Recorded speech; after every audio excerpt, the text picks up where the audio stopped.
میت واسطہ قربانی کرنا چون ہے قربانی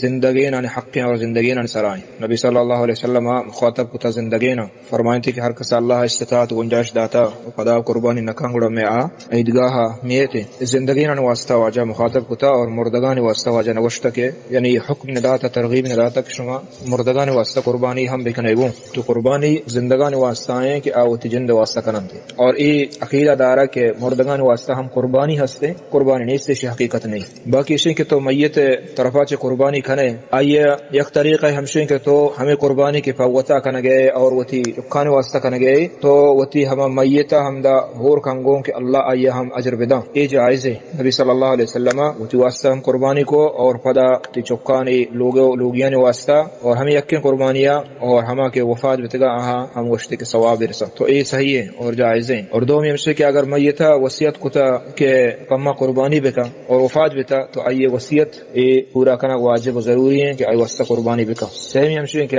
یہ اوقا جدا ہچو کہ وتی واسطہ قربانی کا وتی مردگ واسطہ قربانی کا یہ واجب ضروری نہیں اور مستحب نہیں بلے عام صدقہ حساب آئیے اجر ثواب رسیت اور جائز بھی سنت نہیں مستحب نہیں کہ مابوشے جدا میت واسطہ ہر کس قربانی بزیری تو بکا نہ بلکہ اگر یکیا کت گوڑا آئی واسطہ جائز ہے. ہم عام صدقہ و خیرات کے انسان کا ہر پیمبا چتو میتا یہ اجر رسی ہمیں پیمبا یہ ہوں عام صدقہ حسابہ یہ اجر رسی بل خاص کنگ ہر وقت میت واسطہ قربانی اور اسے سنت سمجھگ مستحب سمجھگ یا فرض واجبی سمجھگ یہ صحیح نہیں. واللہ اعلم صلی اللہ علی نبینا محمد.